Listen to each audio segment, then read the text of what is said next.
Hello दोस्तों, स्वागत है आप सबका एक बार फिर से आपके अपने चैनल फार्मेसी जोन में। मैं हूं आशुतोष शुक्ला और दोस्तों आज के इस वीडियो में हम लोग पढ़ेंगे ह्यूमन एनाटॉमी एंड फिजियोलॉजी के चैप्टर 4 को, जो कि है ओसियोस सिस्टम। आज के इस वीडियो में हम लोग ओसियोस सिस्टम के इंट्रोडक्शन और उसके फंक्शंस के बारे में जानेंगे कि ओसियोस सिस्टम होता क्या है, इसमें हमें अकॉर्डिंग टू सिलेबस हमें क्या पढ़ना है। और जो ये हमारा वीडियो है ये जनरली बेस्ड है डिप्लोमा इन फर्स्ट ईयर के स्टूडेंट के लिए, but bachelor in pharmacy first year first semester के स्टूडेंट के सिलेबस में भी ये टॉपिक्स हैं तो वो भी देख सकते हैं, और जनरल इन्फॉर्मेशंस के लिए भी इन वीडियोस को प्रेफर किया जा सकता है। तो आइए शुरू करते हैं आज का अपना टॉपिक, जो कि है ओसियोस सिस्टम। और शुरू करने से पहले अगर अभी तक आपने चैनल को सब्सक्राइब नहीं किया है तो जल्द से जल्द चैनल को सब्सक्राइब कर लें, ताकि आपके पास regular video lectures and free PDF notes पहुँचती रहें। तो आइए शुरू करते हैं दोस्तों। जैसे कि ये जो टर्म आज का जो हमारा टॉपिक है ये है ओसियोस सिस्टम। ओसियोस सिस्टम ये नाम आपने हो सकता है पहली बार सुना होगा, बट ये टर्म नया नहीं है। ये ओसियोस सिस्टम को हम स्केलेटल सिस्टम के नाम से भी जानते हैं। Osseous system is also known as skeletal system। और स्केलेटल सिस्टम क्या होता है? स्केलेटल सिस्टम यानी जहाँ पे हम स्केलेटन की बात करते हैं। स्केलेटन मीन्स जहाँ पे हम कंकाल की बात करते हैं, यानी कि जहाँ पे हम बोन्स के बारे में बात करते हैं। ठीक, तो यानी स्केलेटन सिस्टम की अगर हम हिंदी समझें तो इसका मतलब क्या है? कंकाल तंत्र, यानी जो हड्डियों का ढांचा होता है उसे ही हम कहते हैं स्केलेटन सिस्टम। यानी ओसियोस सिस्टम में हम जो पढ़ेंगे यहाँ हड्डी बोन के बारे में पढ़ेंगे कि हमारी ये जो बोन्स है, ये जो स्केलेटल सिस्टम है, ये क्या होता है, इनके इंट्रोडक्शन के बारे में, इनके टाइप्स के बारे में और इनके फंक्शन के बारे में। उसी के साथ साथ हम जॉइंट्स के बारे में भी पढ़ेंगे। तो आइए शुरू करते हैं, देखते हैं स्केलेटल सिस्टम क्या होता है। तो हमने देखा कि जो ओसियोस सिस्टम होता है इसको स्केलेटल सिस्टम के नाम से भी जाना जाता है। तो जो और ये जो स्केलेटल सिस्टम होता है ये हमारी बॉडी को स्ट्रक्चरल फ्रेमवर्क प्रोवाइड करता है। जो ओसियोस सिस्टम है या जो स्केलेटल सिस्टम है, they provide structural framework to the body को स्ट्रक्चरल फ्रेमवर्क प्रोवाइड करते हैं। स्ट्रक्चरल फ्रेमवर्क का मतलब एक जो हमारे शरीर का जो ढांचा है, जो मानव शरीर का जो स्ट्रक्चर है वो इसी स्ट्रक्चर स्केलेटल मीन्स की, जैसे ये इस तरीके से एक रफ डायग्राम बना दे रहे हैं, एक इस तरीके से जो हमारे मानव शरीर का ढांचा देखने को मिलता है, ये किसकी वजह से ऐसा स्ट्रक्चर बनता है? वो बिकॉज ऑफ स्केलेटल सिस्टम, हड्डियों की वजह से हमारा बॉडी का स्ट्रक्चर फ्रेमवर्क यानी एक जो उसका स्वरूप है वो तैयार होता है। उसी के साथ साथ जो स्केलेटल सिस्टम है हमारा, ये जो हमारे सॉफ्ट टिश्यूज़ हैं, सॉफ्ट टिश्यूज़ और जो इंटरनल ऑर्गन्स हैं उनको प्रोटेक्ट करने का भी काम करता है। सॉफ्ट टिश्यूज़ और इंटरनल ऑर्गन को प्रोटेक्शन भी प्रोवाइड करता है। जैसे हमारी जो थोरेसिक कैविटी है, थोरेसिक कैविटी मतलब यहाँ पे जो रिब्स है, इसके पीछे हमारा लंग्स, हार्ट ये सेफ रहता है, और अलग अलग तरीके के हमारे पेल्विक है, वहाँ पे यूरिनरी ब्लैडर, किडनी ये सब सेफ रहते हैं। तो जो इंटरनल ऑर्गन और जो सॉफ्ट टिश्यूज़ हैं उनको प्रोटेक्शन भी प्रोवाइड करता है स्केलेटल सिस्टम। और स्केलेटल सिस्टम जो है या जो ह्यूमन स्केलेटन है, यानी जो मानव कंकाल है, ये आप सबको पता है कि ह्यूमन स्केलेटन में 206 बोन्स होती हैं, यानी 206 हड्डियां होती हैं। यानी human skeleton system consist of 206 bone. अब ये जो बोन होती हैं ये जो हड्डियां होती हैं ये क्या होती हैं, इनके बारे में हम जान लें। तो जो बोन्स होते हैं ये हमारे स्पेशलाइज्ड कनेक्टिव टिश्यूज़ होते हैं। जो आपके सब्जेक्ट का ह्यूमन एनाटॉमी एंड फिजियोलॉजी का जो चैप्टर 3 था वहाँ पे हमने टिश्यूज़ के बारे में पढ़ा था। तो अलग अलग टाइप के हमने टिश्यू पढ़े थे। 4 टाइप के टिश्यूज़ होते हैं, epithelial, connective, muscle and nervous. तो ये बोन्स जो होती हैं, bones are the type of specialised connective tissues. ये एक तरीके के कनेक्टिव टिश्यूज से बने हुए होते हैं। और ये जो कनेक्टिव टिश्यू होते हैं ये हमारी बॉडी को स्ट्रक्चर प्रोवाइड करते हैं, बॉडी को स्ट्रेंथ प्रोवाइड करते हैं, और जिसकी वजह से हमारी बॉडी में जो मूवमेंट है वो हो पाता है। और ये जो स्पेशलाइज कनेक्टिव टिश्यू हैं जिनसे कि हड्डी बनी हुई होती है, ये किसके बने हुए होते हैं? These specialized connective tissues are mainly formed by heavily mineralized collagen matrix।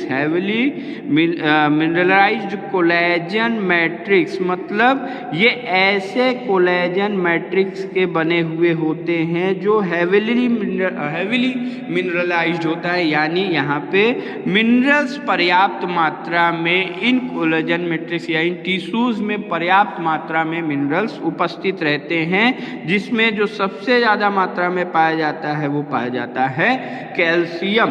अब हम ये समझ लेते हैं कि यहाँ पे जो मिनरलाइज मतलब आपको पता है, मिनरल हैविली मतलब कि यहाँ पे ज़्यादा पाए जाएंगे। दो ये वर्ड है कोलेजन और मैट्रिक्स। मैट्रिक्स क्या होता है? हमने जब टिश्यू पढ़ा था तो वहाँ पे हमने डिस्कस किया था आपके साथ कि दो सेल्स के बीच में अगर स्पेस पाया जाएगा तो इस स्पेस को हम कहते हैं इंटरसेलुलर स्पेस। अगर दो सेल के बीच में स्पेस प्रेजेंट है तो that space is known as intercellular space. और इस इंटरसेलुलर स्पेस में जो सब्सटेंस भरा हुआ होगा, जो फ्लूइड भरा हुआ होगा, एक semi solid jelly like structure भरा हुआ होता है जिसे कहा जाता है मैट्रिक्स। यानी मैट्रिक्स क्या होता है? मैट्रिक्स होता है इंटरसेलुलर सब्सटेंस। कोलेजन क्या होता है? कोलेजन जो होते हैं, द कोलेजन्स आर प्रोटीन मॉलिक्यूल। ये प्रोटीन मॉलिक्यूल्स होते हैं जो कि अमीनो एसिड के बने हुए होते हैं। ये अमीनो एसिड के बने हुए होते हैं और ये क्या काम करते हैं? ये जो कनेक्टिव टिश्यू है इसके ईसीएफ को सपोर्ट करते हैं। कनेक्टिव टिश्यू के ईसीएफ यानी जो एक्स्ट्रा सेलुलर फ्लूइड है, यानी इसका जो मैट्रिक्स यानी जो इंटरसेलुलर सब्सटेंस और जो कोलेजन, ये दोनों ही हेविली मिनरलाइज्ड होते हैं। और ये कोलेजन जो होता है ये ईसीएफ को स्ट्रक्चरल सपोर्ट प्रोवाइड करता है और इसकी रिजिडिटी, इसकी जो कोलेजन है इसकी रिजिडिटी ज़्यादा होती है। इसीलिए due to increase rigidity this are perfect material या perfect protein molecules for bones. So bones जो होते हैं ये स्पेशलाइज कनेक्टिव टिश्यू के बने हुए होते हैं। बोन या और जो ये स्पेशलाइज कनेक्टिव टिश्यूज हैं ये हेविली मिनरलाइज कोलेजन मैट्रिक्स के बने हुए होते हैं। अब हम देखते हैं कि ये जो बोन्स का फॉर्मेशन कैसे होता है, यानी इनकी प्रोसेस क्या है फॉर्मेशन की। तो जैसे ही बोन, जब हमारी बॉडी में जो बोन के फॉर्मेशन जो स्टार्टिंग से अगर हम समझें तो जो बोन या जो स्केलेटल सिस्टम है ये एम्ब्रियोनिक डेवलपमेंट के साथ शुरू होता है। एम्ब्रियोनिक डेवलपमेंट का मतलब क्या है कि जब एम्ब्रियो डेवलप होता है, एम्ब्रियो ग्रो करता है, यानी जो प्रेगनेंसी का जो स्टेज होता है 8 वीक्स या उसमें 23 स्टेज होते हैं, वहाँ पे जब 9th वीक में जब वो एम्ब्रियो होता है जिसे कि हम फीटस भी कहते हैं, उस फेज को यानी जाइगोट से एम्ब्रियो के बनने की प्रोसेस को एम्ब्रियोनिक डेवलपमेंट कहा जाता है। तो इसी एम्ब्रियोनिक डेवलपमेंट के समय बोन या स्केलेटन सिस्टम का भी बनना शुरू होता है। और एम्ब्रियोनिक डेवलपमेंट के समय जो बोन्स होती हैं ये rods and plates of cartilage के रूप में बनती हैं, rods and plates of cartilage. और ये जो कार्टिलेज होते हैं ये क्या होते हैं, कार्टिलेज जो एक ये स्ट्रांग फ्लेक्सिबल कनेक्टिव टिश्यू होते हैं जो हमारी जॉइंट्स और बोन्स को प्रोटेक्ट करते हैं। मीन्स अगर ये बोन का इस तरीके से स्ट्रक्चर होता है मान लीजिए, तो वहाँ पे यहाँ पे ये कार्टिलेज पाए जाते हैं जो बोन्स के बीच में फ्रिक्शन को कम करते हैं, और उसी के साथ इसके अगर कोई हमें बाहर से चोट लग रही है या कोई शॉक लग रहा है तो शॉक को भी रिड्यूस करने का काम ये करते हैं। तो एम्ब्रियोनिक डेवलपमेंट के समय rods and plates of cartilage के फॉर्म में डेवलप होती हैं बोन्स, और फर्दर ये स्पेशलाइज्ड ये बोन में कन्वर्ट हो जाती हैं। मतलब एक स्पेशलाइज्ड बोन में ये जो rod end plate of cartilage हैं ये कन्वर्ट हो जाते हैं। और ये जो इन रॉड्स और प्लेट शेप के बोन में कन्वर्जन की जो प्रोसेस है, इस प्रोसेस को कहा जाता है ओसिफिकेशन। ओसिफिकेशन मतलब during embryonic development rod end plate shape of cartilage are converted into bone, that is the process is known as ossification। और इसी वजह से इस स्केलेटल सिस्टम का नाम पड़ा क्या, ओसियोस सिस्टम, ओसियोस सिस्टम।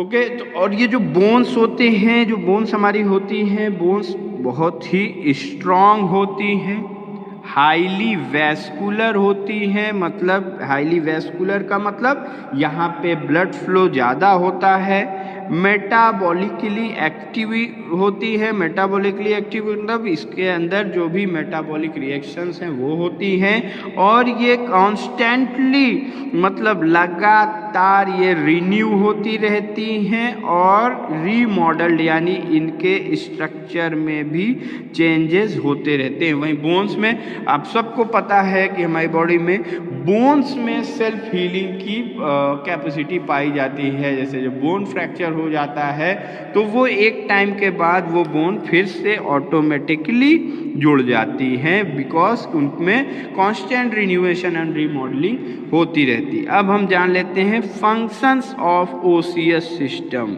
क्या क्या इसके काम होते हैं। तो सबसे पहला जो इसका मेन फंक्शन है, हमने देखा कि ये क्या करता है, स्ट्रक्चरल फ्रेमवर्क प्रोवाइड करता है। किसको, स्ट्रक्चरल फ्रेमवर्क ऑफ बॉडी, हमारे शरीर को स्ट्रक्चरल फ्रेमवर्क प्रोवाइड करता है। ये पहला और मेन इंपॉर्टेंट फंक्शन है। देन ये मसल्स और टेंडन्स को जोड़ने का भी काम करता है। Attachment to muscle and tendons, muscle और टेंडन्स को जोड़ने का भी काम करता है। टेंडन्स क्या होते हैं, टेंडन्स में कि जो मसल और बोन्स को एक साथ जोड़ते हैं, ये टेंडन्स ही मसल्स को आपकी बोन्स के साथ जोड़ते हैं। ये एक रोप नुमा स्ट्रक्चर होते हैं। सो हमने जो स्केलेटल सिस्टम या ओसियस सिस्टम का फंक्शन कि ये बॉडी को स्ट्रक्चरल फ्रेमवर्क प्रोवाइड करते हैं, मसल और टेंडन्स को अटैचमेंट प्रोवाइड करते हैं। और नेक्स्ट जो है allowing movement of body, body को मूवमेंट देते हैं, और उसी के साथ साथ जो बॉडी के डिफरेंट आर्गन्स हैं उनको भी मूवमेंट प्रोवाइड करते हैं। बोनी बाउंड्रीज का फॉर्मेशन करते हैं। बोनी बाउंड्रीज का मतलब कि जैसे हमारा जो क्रैनियम हुआ, यानी क्रैनियम मीन्स जो स्कल बोन है। अब इस स्कल के अंदर हमारे क्या ब्रेन्स के जो सिस्टम है, CNS, ये सब या इसके अंदर प्रोटेक्टेड रहते हैं। थोरैक्स हुआ यानी जो हमारे रिब्स की बोन्स हुई, पेल्विस हुआ, ये सब क्या है, these are the types of bony boundaries. तो ये बोनी बाउंड्रीज का भी फॉर्मेशन स्केलेटल सिस्टम के द्वारा होता है, और जिसकी वजह से इनके अंदर जो ऑर्गन्स पाए जाते हैं वो उनका प्रोटेक्शन हो पाता है। Then next haemopoiesis. हीमोपोइसिस का मतलब कि ब्लड के बनने की जो प्रोसेस है और जो ब्लड सेल प्रोडक्शन वो भी स्केलेटल सिस्टम के अंदर ही होती है, ओसियस सिस्टम के अंदर ही होती है। और नेक्स्ट मिनरल स्टोरेज का भी ये काम करते हैं और मिनरल स्टोरेज में मेनली कैल्शियम फास्फेट के स्टोरेज का काम करते हैं आपका स्केलेटल सिस्टम या ओसियस सिस्टम। तो गाइस ये था आज का हमारा टॉपिक ओसियस सिस्टम के बारे में। आई होप कि आपको ये टॉपिक समझ में आया होगा। इस टॉपिक से रिलेटेड कोई भी क्वेरी हो तो आप कमेंट बॉक्स में ड्रॉप कर सकते हैं। टॉपिक के PDF नोट को आप डिस्क्रिप्शन बॉक्स में दिए हुए लिंक से डाउनलोड कर सकते हैं। Thank you very much.